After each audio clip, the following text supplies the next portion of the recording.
And we're live. Good day, good day. Welcome to TIQ-TV and podcast. This is episode 4. Goodness me, episode 4 already with a very good friend of mine, Mr. Michael Bowen. How are you, sir? Good morning, Mr. Simon Joffy Joss. I'm fantastic. Bright, sunny morning here in Cape Town. It was freezing when I got up earlier, but it has warmed up a little bit now. Not as warm as you guys know. No, well, we're actually, there's been a bit of a wind, and we are still in sort of late 20s, which is a nice temperature. What is it sitting at with you? At the moment, it's probably about 24, 25. So Cape Town, people start to moan when it gets to 30 around here. So people are like, "Oh no, it's too hot. It's way too hot." In your time when you were in Qatar, which would have been back in when? 2009, 10, and 11 was Qatar days. So wow, 10 years ago. 10 years ago. That wasn't the hottest. I think Kuwait was just before Qatar. My hottest day there was 57. That was warm. A little bit. Yeah. But it's not necessarily the heat, it's the humidity. That's what really kills it, isn't it? Dry heat is manageable. It's manageable. Yeah, those 2-3 months towards the beginning and the end of kind of a change in season are killer, aren't they? Yeah, exactly. Well, welcome to the show. Thank you very much. Really good to we haven't spoken in a long time. We've kept in touch on Facebook and on social media, and I've kept an eye on you, and I think you've kept an eye on us, and we have spoken about it. But really good to have you on. We've got lots to talk about because in the past 10 years you've been busy, haven't you, Sunshine? I've been slightly busy, yeah. I've been grinding. I've been putting in my side hustle. I've been doing multiple things. I'm enjoying it. What I love is that we've actually been doing similar things. I think you a bit earlier, and you're now going into, which we'll touch base on. You're going into the coaching and the speaking, and I've been doing a little bit of that, which is something that I enjoy. So lots to talk about today. But for those that don't know you, give us a quick introduction into who you are and what your background is, and what you're moving on to now. Okay, fantastic. So I'm an entrepreneur. I'm a local and international property investor. I'm also a property coach now. I specifically niche down on property. I'm also a speaker. Another income earner is a snake relocator. Hadn't expected that one to come up, but it has. And yes, for everyone else out there who doesn't believe it, I'm also a full-time employee at the Western Cape government. I absolutely love that role. We were frontline during the whole COVID time, doing contact tracing. It was great. So yeah, I'm a multi kind of faceted person now. I noticed how you left the employee bit at the very end. You got the snake relocator in there as well. Now, you haven't mentioned that before, so we might as well touch on the weird first. What got you into that? And are you insane? Yes, slightly insane. So it was a phobia. I think like most people, I have a phobia for snakes. Yeah. Or I had a phobia for snakes. And a lot of it comes down to we as humans, we kill things we don't understand. And you'll find that even in the entrepreneurial world, people try to kill you. More on a esoterical level than on, and we're going to touch on it. I can see you sitting back there. I know you want to touch on that. No idea what you're talking about. Yeah, exactly. And so it came about. So I said, you know what, this is actually a bit ridiculous. And I went and took a snake course by a guy called Tony Phelps up in sorry, not Tony Phelps, but Mike Perry. He's the guy who spent 165 days in a tank with 20 cobras and black mambas and everything else, raising money for charity and things like that. It's fantastic. Did my training course with black mambas, Savannah cobras, rincols, puff adders, all the things you can think about that are nasty in this part of the world. And for the South Africans that are going to listen, they're going to go, geez, I know those. And then when I moved to Hout Bay in Cape Town, I got there was a big group down here that the Hout Bay organized. Someone said, I've got a snake in my garden. I was like, I'm just going to go fetch and help you out. And then it grew from there. And there's about 5 of us now. And wherever we get the call, we head out. Generally, Cape cobras and puff adders. We don't even bother with worm slungs anymore because it just, we're not going to go and find those things. It's too difficult to catch. But yeah, and then we take them to the mountain. It's I had a bizarre one the other day. I was taking out a cobra on the coast road, and this whole peloton of cyclists came past. Must be about 50 of them. And halfway in the middle, this one lady just shouted out, "That's the snake guy!" And she's like high-fiving me, and everyone like, "Ah!" I'm a bit of a famous person now, like snakes in the bay kind of occurring around here. Movie. There's a movie in that, If they're doing snakes on the plane, then they're doing snakes on the bay. Easy. It's completely ridiculous. That I hate stuff like that. It's cringeworthy. And there's also this guy does it in Durban where he completely sensationalizes to the nth degree, you know. And it's when I go out and do it, half the time it's literally taking a stick and shooting it into a box. It's not as dramatic. Everyone's like, "Is that it?" I'm like, "Yeah, that's it." Yeah, that's like, it. "Oh, okay." And they go, "Please take some money." I'm like, "No, that's fine." I'm like, "No, take money." I'm like, "Okay, I'll take it." Yeah. So that's the snake relocation part. But yeah, the employee part is definitely down the bottom. So snake relocator. That's an interesting way to start. But when we first met, going back to the more professional side of your career, you're very much into IT when we first met, but that's taken a massive pivot. Yes, from the employment side, I imagine that's still moving forward. But when did you decide, when did the entrepreneurism kick in? I think I've always had it. It's always been there. It's been a little kind of like gnawing at me on the inside. And a lot of people have this. They have that little thing of they want to start something for themselves. There's nothing wrong with being an employee. I love being an employee now. Years ago, I used to hate it and think there was something wrong with it, but it's not. It's a great thing to have, and it brings a lot of stability to life, and it brings a lot of finance and ability for property investing.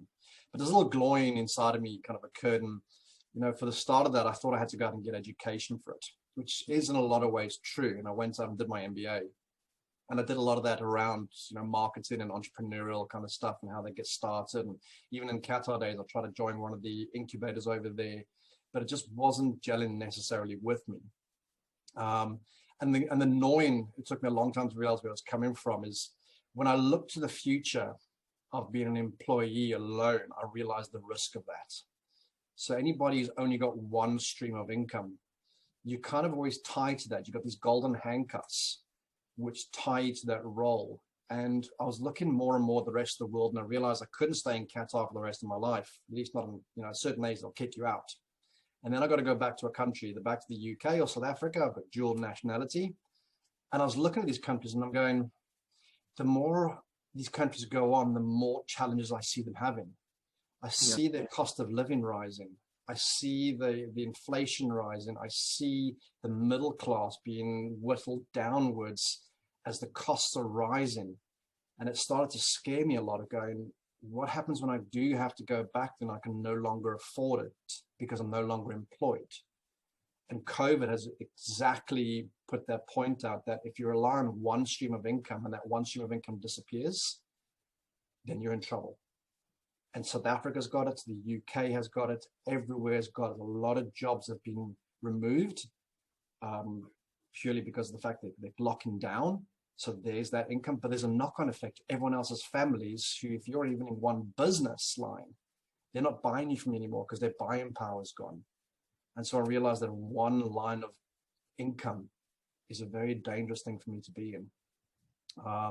If you look at the percentage of people, if you look at the norm, I call it the conveyor belt of society.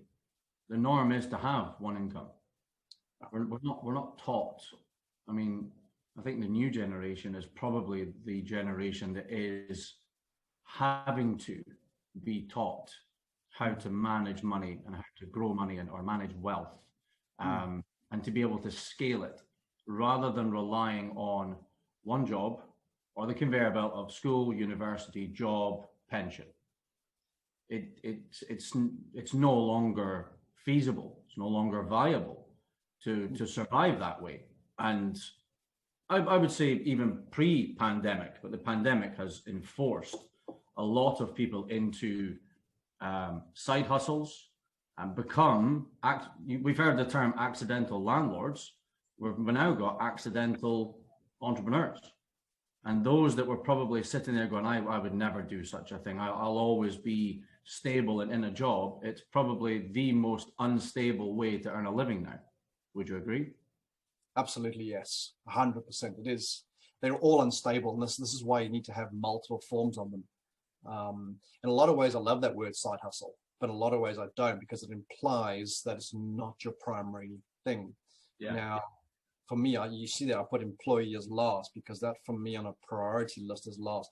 It's Maslow's hierarchy of needs. It provides and looks after my basics of what I need to have. But the self-actualization stuff, the higher level stuff to be able to achieve the safety and security of my family and the life that I want to live is coming from my side hustles per se. And so, yes, I see it as that one income source being a very dangerous thing to have. You mentioned it a minute ago, we're probably stuck in that middle zone where our fathers and our grandparents were all taught, go to school, get a job, get an income, get a pension. Pay off your mortgage. Pay off your mortgage. All of that stuff. Now, they didn't know any difference. So when we tried to break away from that, they would critique it. And that's not because they're critiquing us. It's because of the fact they're afraid of what they've known, because they only know that. We started to this generation. And so when our kids and our friends and everyone else started to do it, we actually encouraged it. And so it's a lot easier then for the younger generations, certainly 30 and below, to break that normal way and actually go out and do it, because everyone's encouraging it now. Because everyone understands the benefit of a long-term income and incomes of what we need to have. Yeah, I would agree with that. Belonging to a certain generation, I've spoken about this on some of my property podcasts and some webinars that we did last year, where a certain generation have hundreds of thousands, maybe even millions, because of property values. They have millions of pounds or dollars of equity, and they don't know what to do with it, and they don't know how to access it, and they don't know how to grow it. And I think finally we're getting into a generation where that education into managing wealth and accessing funds through private investors or your own hard-earned funds within that mortgage, there is a huge difference between good debt and bad debt. If you can obviously grow a debt or grow some equity, for example, then of course that's good debt. You're putting it to good use. Credit cards, you're spending it on depreciating assets and niceties. Then obviously there's a big difference in that. So when did you touch base on that one? Credit card, good debt or bad debt?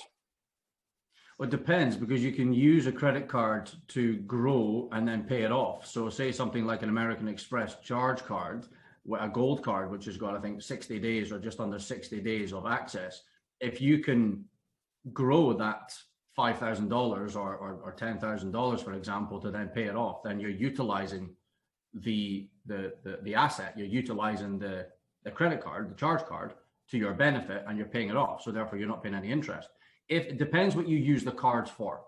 Yeah, so I call them investment cards. Depreciating assets like buying a TV or buying an iPhone, then it's bad debt. It's just appeasing your buying habits. It's appeasing your keeping up with the Jones lifestyle. People are more and more, and I think this is what potentially causes the divide, or certainly a large part of it, where people will get credit cards and they will buy nice things, or they will use it for, let's say, satellite, Sky TV, iPhones, to keep up with the Jones, but they won't have an income over here to pay for those niceties or those depreciating assets. You know, buying a car like let's say a Porsche, you know, don't buy the car until you can afford to buy the car, and you've got something else other than your salary that's paying for the car or the property, and you've got a rental income. So I think, in answer to your question, it very much depends on what you're using the credit card for. 100%. I'll give you an example there. So I've used a credit card to purchase 2 properties. So when I was in Dubai, I invested from Qatar in Dubai. I mean, I love doing it. So I remote property investing is what I do. I've got multiple teams set up to enable that to happen. It's not just anybody can do it. But I went to, so the last one was in Dubai when let's come back to Qatar days even. That's when I bought the Kruger land. So in the Kruger Park, right on the border. So I had a credit card, everything. I think it was going at 1.75% for the first 12 months. And then it increased in like 2-point-something% for the next 12 months, whatever it was. So I took 165,000 Rand on that credit card. I took it out as cash, I withdrew it. So I sent it across and I bought a piece of land in the Kruger Park. Like I said, on the border. Funny story, actually, when I finally did go to see that piece of land, when it sold, there was a lion that had jumped the fence into this wildlife estate. Right. I sold that piece of land for 285. So it's 125,000 Rand within 9 months. So my return on investment is infinite. Why? Because I gave the money back to the bank that I had, and I got left 125,000 Rand. Now, it's only what's that in dirhams? I don't know. What is that? What is the dirhams Rand exchange rate? Reals, Rand. I'm honest, to be honest. So it's probably, I think it's probably about somewhere divided by 4 or something else like that. So it's probably a good, let's just say 30,000 reals then, that you've made from using someone else's money. You've taken their credit cards, you've paid for property, you've paid them back, and you're left with 30,000 reals. Now, I don't know who else like that. The other example was in Joburg. Last year, I bought and paid for all of the costs in the credit card, and I've now refinanced it to get my money back. And so again, that property is 100% financed from the bank. The costs were repaid back from the property because I refinanced it, and that credit card is now paid off, and I've got 110,000 Rand back. So again, my return on investment is infinite. So I use the investment card to buy assets that return me money. I don't use it to...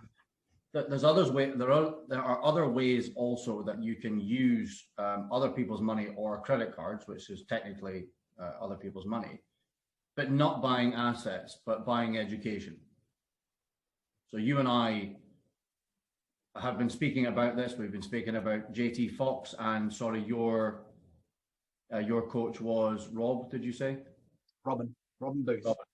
Robin Booth, who are cut from the same cloth. By investing, whether it's through a credit card or whether it's through cash, by investing in yourself, is that good debt or bad debt? Good debt. As long as you pay. And I'll give an example of why it's a good debt as well. So what I've learned from these coaches, and I've taken quite a few over the year, people always say coaching costs money. And I say you're looking at it wrong. You're investing into yourself. What is the best asset than ever investing into yourself? Well, how much is it going to cost without being coached? Well, that's the exact thing. So before I started taking all this property coaching years ago, so I invested 120,000 Rand into the education of property and with coaching. And the first property I bought following that, I bought a 1.1 million Rand, and I had an offer the next day for 1.7 million Rand. So that's 600,000 Rand cash. Now I could have sold that and paid myself back the 120,000 Rand that I invested into my own experience and education, and still had a couple of 100,000 Rand left over, but I would know how to do it again and again and again, which is what I'm doing again and again and again.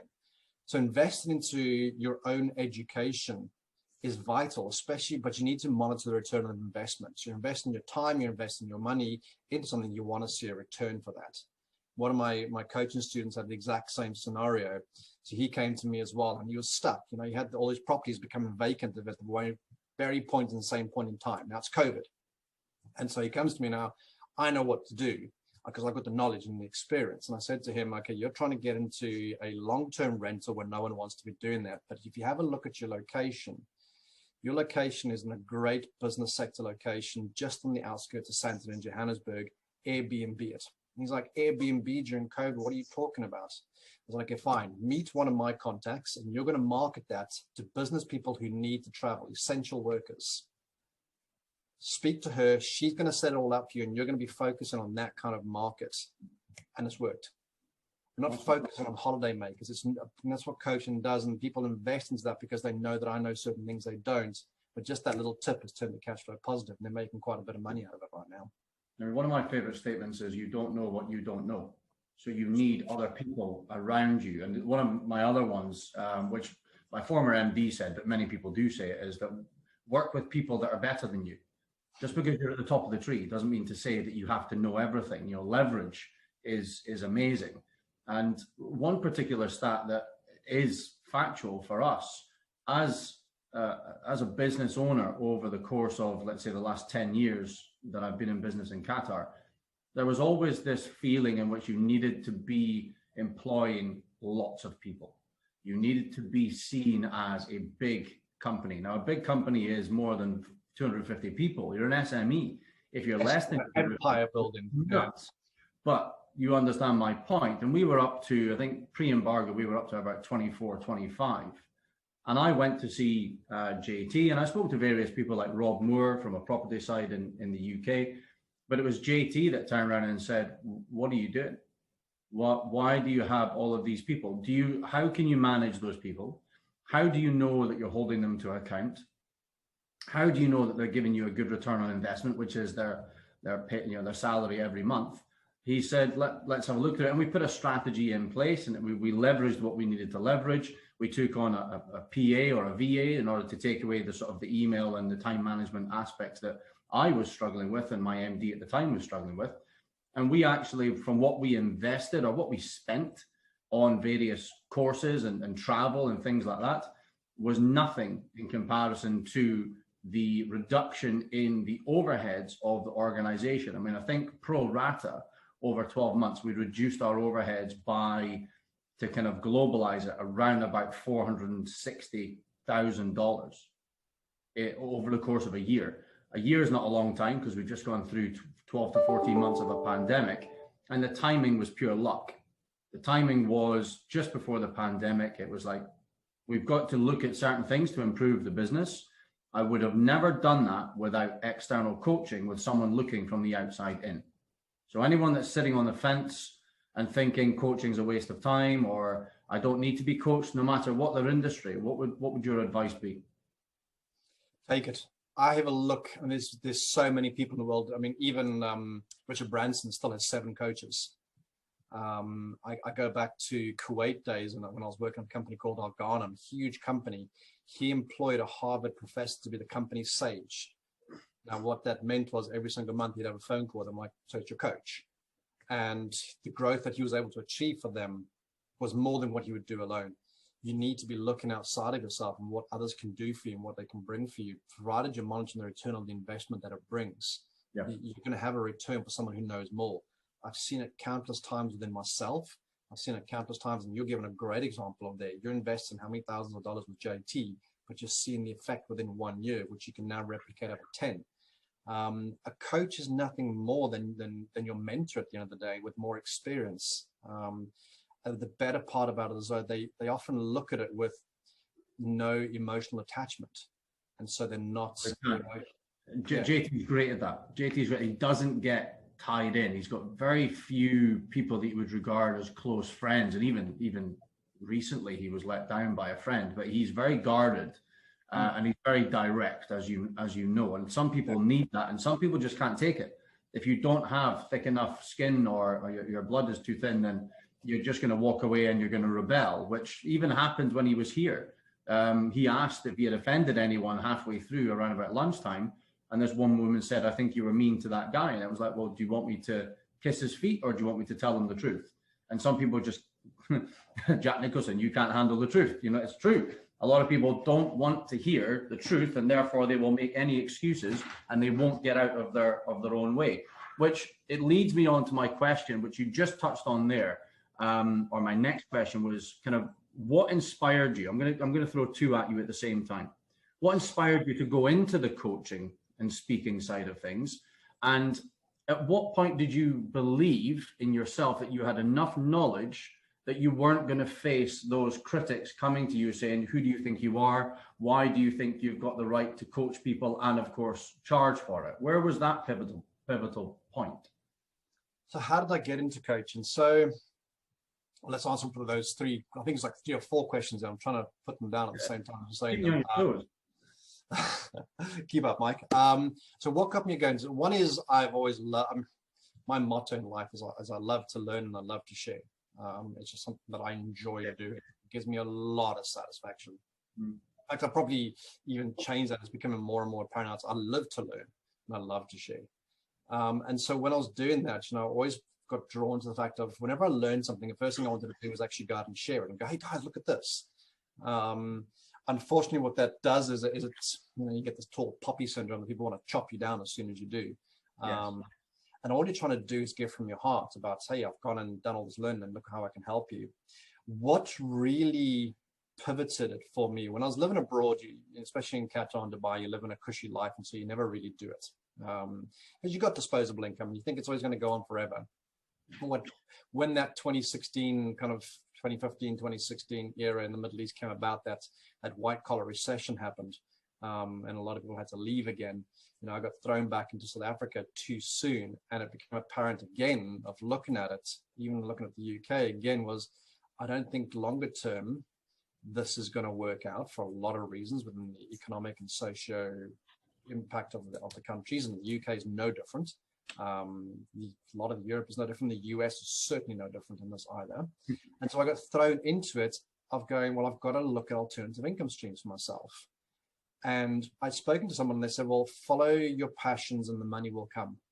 And it's also become pretty much a motto of mine now. And I kind of went, well, what do you mean? Well, what is my passion? And I don't know what my passions are. I like playing sports because you're thinking about it too factually. What is the one thing you love? And I go, well, I love to learn and I love to share. And he's like, well, do that. And I thought, what better way of doing that than in coaching? Because I can share it. And so I naturally give more than what I'll ever do anywhere else because people are now paying for me. So I've got that added thing on top of it. So that was a kind of a pivotal moment. One was obviously realizing the state of the world or where it's going, trying to build up a separate economy. But the other one was looking at what I love to do and following my passions. Follow the passion, your money will come. So that's why I started getting into it. And one of the first things I did was I actually reached out over Facebook, and it was a hard thing at that point to do, to go, look, I'm taking this coaching course, which I took from the University of Cape Town, specifically on integral coaching, which goes a lot deeper. It's a transformational kind of coaching rather than a transactional style of coaching. We're looking under the underlying reasons of people's inner, shortcomings, I'll put it as. And so that came around. And so I put it up there and I thought, geez, and I felt so nervous about doing it. But lo and behold, about 5 of my colleagues who I'd worked with, one of them was actually one of my mentors who I really admire, and they wanted to have coaching. And I wasn't charging at the time I was doing it as part of my course. I wasn't allowed to charge. And one of them, actually came from Qatar, another one from the UK, and another one was working in Australia. And so we started doing the coaching, and the first thing you have is that imposter syndrome. Like, who am I to be doing this? Exactly, yeah. Everybody has that. It doesn't matter who you are. Everybody has that imposter syndrome in the beginning. But you start doing it and you start helping people. And I touched base with it last week. A lot of the stuff around imposter syndrome for me was the people that I was trying to help having the exact same thing. And so you go through what they call the beautiful death, where the beautiful death is it's a death of identity, which specifically people in our bracket, age group and up will have, because our identity is formed by everything our family has taught us, everything life has taught us: go to school, get a job, get an income, go and retire. And now you've got to actually kill that mindset off. And for some people, it's hard. So one of the guys I was working with in the UK got to a point of tears, literally, because of the fact that we were touching upon that component of identity that had been ingrained for 40 plus years of work, 20 plus years of growing up, and parents and life and society all telling that. And so to go through that beautiful death was hard. Another one was working for one of the large firms, one of the top 5, and had to go through that beautiful death of identity of, I'm no longer just a person who does the employee life of not just 9 to 5, but these guys are working 16 hours a day, and that it's okay not to work 16 hours a day. And so that's kind of why I got into it. The more I was helping these people, the more I was like resonating with myself and going, this is beautiful. I'm helping people out. I'm helping people make an exact change in their life.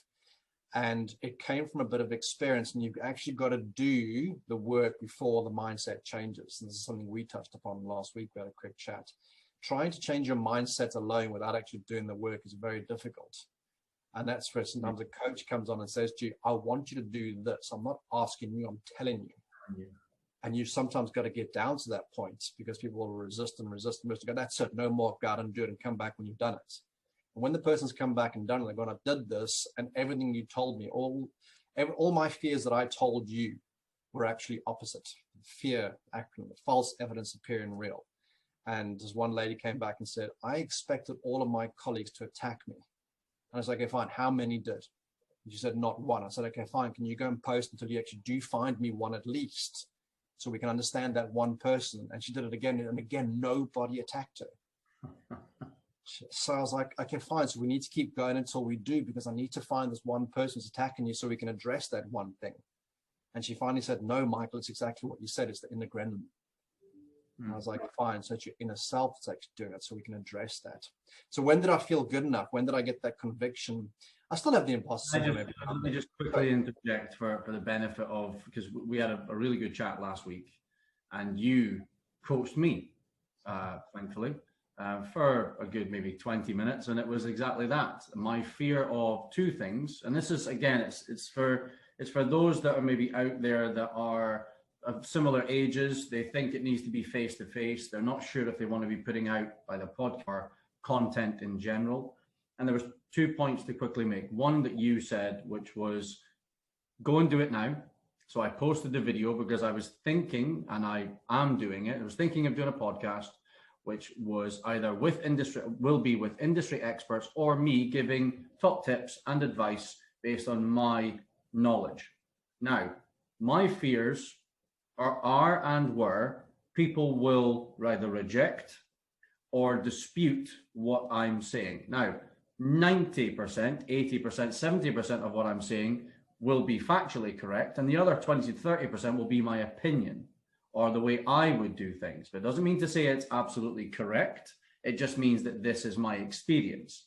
So the people that may come back and challenge that will come back in such a way of, well, you could do it this way, but you could do it that way. However, what tends to happen is they'll come back and go, no, you're wrong. You need to do this, which is the whole keyboard warrior mentality that anyone that's putting themselves out there are fearing. And you did that. And then, as we touched on, and I do recommend this to any of the listeners, I am listening and watching to Sales Velocity TV and radio. Andrew Cass, Aaron Parkinson, fantastic show in its infancy. They've developed this fantastic software, Go Pipeline Pro, which is full automation and CRM, and it's gonna do wonders. But the actual Sales Velocity is the combination of stage selling or face-to-face selling versus the new age of remote and online selling. And they're in their 40s, we're in our 40s, Michael, in which we have that hybrid model also. So a lot of what they are saying, in fact, most of what they are saying resonates and is a lot of light bulb moments. But the actual point I was going to make was on an episode I listened to today, which was about putting yourself out there and actually putting out some decent content. And people, including me, fear that the content that we're putting out, everybody knows. And Aaron Parkinson turned around and went, just pretend no one knows. No one knows what you're going to tell them. They might think they do, but the amount of people that you think know what you're going to tell them doesn't exist. It will be minute. And they'll probably concur with you or they'll comment on you, and they will actually help the content. They will help the algorithms, as they say. They will engage in that discussion, which of course is what you want. As well as to help people that don't know it, you want to engage with the people that do know it. And that was a big lesson for me last week. And I won't show you, but I'm a visual person. I think you are also.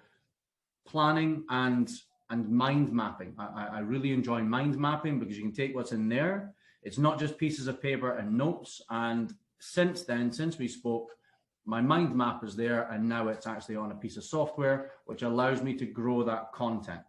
For example, there's so many different subjects in real estate. There's so many different cash positive or other people's money or Airbnb, and you can just take small 5 to 10 minute snippets of that, and you then put it out on content. And then as it touches base on what you said about this particular property, that you suggested they put it out to Airbnb because it works.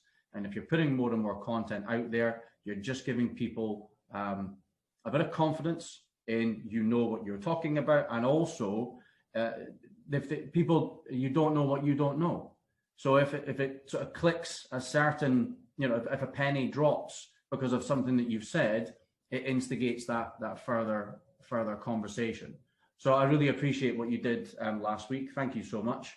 The nice thing about that is, on the content you put out, what's going to happen is you're going to attract people who want to know, and you're going to repel people who don't want to know.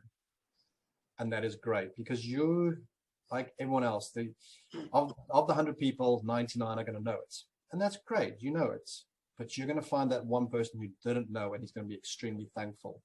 Yeah. So if you don't put content down, it doesn't really matter how bad the content is. You could literally be sitting in a minefield, bombs going off, giving content about something. If you find that one person who needed that content and you help him, isn't that worth more than the other 99 you didn't help and didn't want to know about it? But it's the 99 that people fear. It's the 99 people, like the no's or the rejections. It's not the minority. Whereas we are in a minority world in which everything, positive and negative, is affected by the minority. Let's just look at COVID. COVID's been devastating for tens of thousands, hundreds of thousands of families globally, but the population's still going up. So it hasn't had any negative effect on the numbers. It's had a negative effect on 0.01% of the population. The political subjects that we talk about, religious subjects that we talk about, it's all about a minority of people that have a certain view. Now you flip that into the positive, and it's a minority of people that are going to make negative comments, but the majority of people will come back and say, looking forward, thumbs up, great work, can't wait to see the podcast, can't wait to hear from you. And then the minority of people that you're going to help gives you the maximum return on satisfaction, which is getting out of our own way and just getting on with it. JFDI. Yeah. JFDI. And it happens. The tall poppy, as soon as you put content out, you become a tall poppy. People like to cut off the tall poppy. What's to do? So it's going to happen. I mean, I had it just again yesterday evening. I've had it again in the past. I've been called a leech. I've been called a vulture. I've been called a lot of things. And these are by people who I don't want to be working with. So again, it doesn't matter to me. What they think of me is none of my business. But this one guy put up a comment around me being a leech, and he went off on one. And so I just went on and deleted it. Now, it does bug me. It will remain with you. That'll never depart. If it does depart, you lose your humanity. The point isn't to let it break who you are. A particular property that I helped with on there, I put her story online. She was about to be evicted from her house. No one else wanted it because she owed so much back costs. She had her car taken away from her and she needed 40,000 Rand, and I needed to pay her in cash to get her car back so she could take her kids to school. That was an unsecured loan. There was electricity bills unpaid. They were cutting the electricity. Everyone's looking at this property and going, there's too many problems. I went in. Now I said, okay, fine. I'm going to help you out with all this cash and give you this cash to go and get yourself settled. And I'm going to let you live in the property at a discounted rate after we sell the property, but I want a discounted rate for the property. Nobody sees all the help that I gave to the person. Nobody sees the amount I listened to this lady crying, going through massive tears, and I'm going, fine. Her boss locked her out of her business premises and wouldn't give her business stuff. I called him up and said, okay, fine. What's the deal here? How do I make this happen? What have we got to do? Convinced him to give her all her work stuff, and then said, fine, we set it up from home. Don't tell the council, but at least get started to work so you can earn some money. No one sees all that stuff. So they're a keyboard warrior standing over there. Now, if I let it, context of the scenario, everyone sees tunnel vision, but no one sees everything, the perspective of what you did. So I'm reading between the lines here, Michael. I assume someone heard how much you bought the house for, and you were a crook. Yes. Awesome. And then went on and said, how could I do that? I said, that was all the money I had. That was all that I could afford, but it helped her. So I took everything that I could take and afford, and I helped a person. That was my limit. That was the limit over here. That worked for her and it worked for me. We solved her problem. We solved her family problem. We solved her kids' problems. And now we got a guy who's a keyboard warrior who doesn't see any of that. He just sees it as going, he's just a vulture sweeping in. Doesn't know the story. He doesn't understand the months that we went through of trying to deal with the municipality. Every time we had to tell them, listen, put the electricity back on, put the water back on. No one gets to see that. No one gets to see the fact that she'd sold it in an installment sale and the owner wanted to kick her out, and the eviction was coming. She would have been out on the streets, but then you got this keyboard warrior. And how do you deal with that is, first of all, it hurts, because you're not good. My intent was never to rob or to steal or to take from people. But then you got it. And the thing is, if I'd stopped helping her, where would she be? And there's more people out there like her who need my help, which is what I do. And we still get all this stuff coming through. So you've got to ignore it. You'll get it from your family. You'll get it from your colleagues. You'll get it from your friends. Everyone will classify you as, does it motivate you more? It doesn't motivate me more. It hurts every single time. But but I've come to a point now saying I've got to ignore it because the greater good is worth it. You know, it's like they say in you know, your leadership is learned with the stripes on your back. And if you haven't got your stripes on your back, you're not a leader. Yeah. So it's the same in the corporate world as it is in the entrepreneurial world, as it is in any kind of side hustle world. You will get stripes. You just got to go through it because the greater good of what you're doing is more than not doing it. Let me just sort of move on to something, and then I've got a couple of other questions before we wrap. You've heard about the Michael Jordan, about failure, right? It's a slight tangent, but you'll understand where I'm going with this. The Michael Jordan quote or sort of paraphrase, you know the one I'm talking about? When you missed more than you hit. You miss more than you hit, or you help less than, you know, you get the understand. My son is 6. And this morning, it was quite a little bit ingenious, but he'd taken a stool and he'd then taken another stool to make it taller. And he'd created, let's just say, this sort of target. And he's got a rifle with the sort of suckers on the end. And he's basically targeting through this, right? He's shooting through this target. And every time he missed, he got upset. He's quite an emotional little boy anyway, but he's a darling, and you know his intentions are great. I mean, what 6-year-old isn't? But his focus was so intense that he must hit every single time. And what was really sweet, but also a little alarming, was that he turned around and said, "Daddy, I'm going to be the best." And I was number one, your heart melts, and you kind of go, everything that we're going through, you kind of go, right, how do I deal with this? And I kept around and said, the only way you're going to be the best is by missing more than you hit. And you could just see the confusion. I mean, he's 6, so, you know, I was maybe a little bit, you know, my coaching has got to start somewhere. And he said, what do you mean? And I said, well, you've got to practice and practice and practice. And the more you practice, then the more you'll get through. But you'll never get every single shot through that target. It's impossible. But if you go from 1 out of every 5 to 2 out of every 5, but no one else can do that, that still makes you the best. And I just kind of walked away, and I just kind of saw the sort of the cogs turning in his head. But that's the same in business. Everyone feels, well, I can't do it because I'm going to get rejected, or if I do it, I have to be the best. I have to be able to help everyone. And sometimes it doesn't work. Sometimes no matter how much you try and help someone, it's not met with the same reasons or purpose of you, what you mean, because of context and other things. There's always going to be someone that thinks you're doing it for the wrong reasons. But you just got to keep trying. You've got to keep doing it for your purpose and not because someone else says you can't. And you mentioned it just a few minutes ago. What other people think of you is none of your damn business. Again, you know, little quotes like that, they're great. You know, it's too early to quit.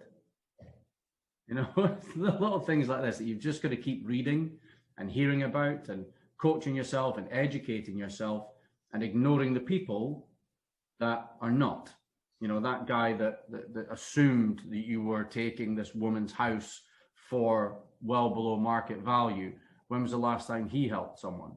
When was the last time he educated himself? And that's how I'm starting to deal with it. Not going after them. Again, we spoke about it. I've had this guy looking at my profile. I'm sure he's a nice guy. He wasn't offensive, but this lovely young girl posted on LinkedIn that she had just finished her first shift after becoming a police officer in the UK. Now, you know, a fantastic career, lots of learning and education, leadership training, you know, and stable. Yeah, might have some, you know, frustrations and standoffs with the government, etc. You know, it's public sector, but it's a stable career. And this guy came in with, good luck getting your pension in 30 years. And I said something along the lines of, it's interesting that you post a negative comment. What makes you think that, I can't remember the young girl's name, but what makes you think that Sophia doesn't have a second or third or fourth income, is going to rely on a pension in 30 years and doesn't have the means or the education to grow her wealth through her salary and other forms of income. And I left it there. And his only response was, at what point of that, what part of that was negative? And I responded saying, what part of that was positive? And his retort was, I asked first. And that was it. And I didn't respond because I had given him enough doubt within what he had said, which had zero reason behind his comment, because this woman had posted something she was proud of. She'd gone into a career. She must be no younger than, no older, sorry, than 22, 23 maybe, and gone into a career in a very difficult career. And I think she's in outskirts of London as well. So not exactly, the safest place. And he thought it was his right that he could make a comment on what was potentially going to happen in 30 years, because he didn't have the knowledge to grow his wealth. Then no one else has the knowledge to grow their wealth. I think that's probably one of the only times that I have, retorted back. But these are the kind of things that we tend to face. And I can see what's happening there. You're getting triggered. People are triggering you in certain comments, and I still have people who comment on mine, and I want to trigger back, but I realize the only way to win an argument with these people is not to engage. You can't. You're going to get people who want to get a response out of you, and we're going to post negative. They're looking for a response. That's their way, because they need to justify themselves. And the only way to justify themselves is to get a response, whether positive or negative. And there's nothing wrong with that. It's just the way some people are wired. So for some people, being controversial is a result. And so if you engage with them, they're actually giving them what they want. And so if you want to win their conversation, just don't engage. Yeah. They will always be there. But again, it's nothing to do with you. Just move on very quickly. If you start engaging with that, you're going to be focused on a market that you don't want rather than a market that you can help.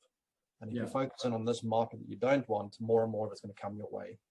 But the more you focus on the one that you do want, the more of that's going to come your way, especially when you're helping people in the coaching line. Don't engage with those people. They're not worth it. There's always going to be a transition. There's always going to be the difficult times, and you push through. And I'm loving the positive tips that you're coming with, and obviously the conversation that we had last week. So you've obviously got a lot of things going on at the moment. COVID would have affected your property growth in the last year. How have you managed to pivot on that, and what's the goals for 2021? Great. So COVID has impacted. It didn't impact during 2020. In fact, I made 3 purchases during 2020. So during COVID, I bought 3 properties. And I actually made more money because I did take payment holidays, because I could feel that in the future it could possibly come. I didn't expect the impact to be during COVID. It's always the after effect that will impact more. It has impacted. I've had to drop, say, from Cape Town, just a small 39 square meter apartment from 8,000 to 6,000. It's a 25% cut almost in rent that's coming out. It's fine. I bought the property right from the beginning, so it's not losing money, but it's not making as much. The same has gone for all my properties. I haven't lost money because I bought them right. I know how to buy right, but they're just not making as much as they made me before. And the way I look at it is every single market, whether it's Bitcoin, business, employee life, has got cycles, and we're on a new cycle. It goes up, it drops a little bit, it goes up more, it drops a little bit. This is just a small correction in the market. That's how it's impacted me. In terms of the coaching side of things, it's actually brought more my way. People are going more so than ever now. They're starting to realize that one line of income isn't the way to do it. Michael, can you help me set up multiple lines of income? And again, I'm working with people globally now, looking to invest back into South Africa, especially with the way the rand has gone. They can buy more for their loans. So Holland, for example, is going to a negative, so you have to pay the bank to keep your money, whereas I can offer up to 15% in some cases for investing with me for a year. So that's side of the business. The investors and people who are looking to invest with me has grown. So overall, I've seen the opportunity in a crisis. Like I say, never let a good crisis go to waste. And overall, it has actually helped my business. I've had to pivot in terms of how I market things and how I attract certain markets rather than actually flatten the market. So it's more of a pivot in the style of marketing, how I'm doing my marketing for the properties, how I'm doing my marketing for the coaching, how I'm doing marketing for investors has changed, rather than actually I'm not making as much as I did before. And what about this coming year? Anything major going to change? Or is yeah, there's a lot of growth expected for this year. We want to be adding probably around, so I've got a new partner joining me now. That's for the property sourcing side of ARM. So ZAHomes.co.za, that's the site that actually attracts the sellers, so direct to sellers bypassing agents. That's going to grow. We're looking to add on 5 or 6 more cities in South Africa. So in that case, we're going to be looking for more investors. That's definitely on the cards for growth. Property coaching turned into a property mentor in terms of group coaching as well, makes it a bit more cost effective. Doing a lot more speaking events, certainly online as well, but also in person. There's ways of being at events where you can still socially distance, you know, 1.5 meters between chairs, so that you're outside, or at least in a very breathy room wearing a mask, you're fine, you can still do that. So again, it's pivoting in how you do it. So that's definitely on the cards. More speaking events, more coaching coming up, more group coaching, more properties to purchase, more investors to be added to purchase those properties. Yeah, everything's more and more and more this year. There is no solidify and consolidate for me. It's growth now. Now is the perfect time to do it.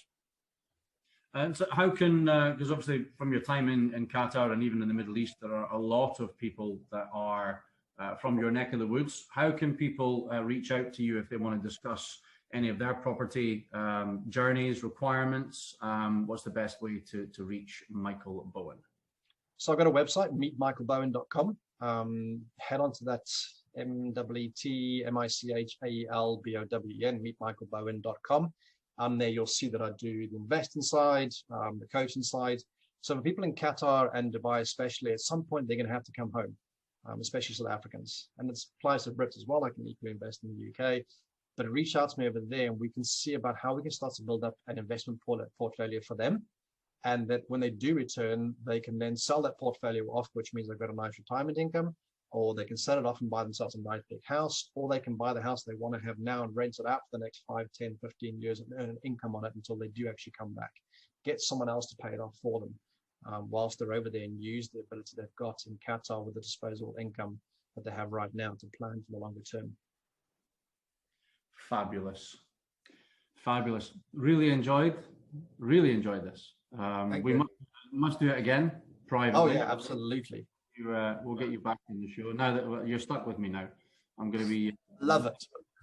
I'll be tapping you up. Michael, thanks very much indeed. This has been TIQ-TV and podcast. Michael Bowen, your time was wonderful and your advice. We shall see you and speak to you all next week. Thanks for your time.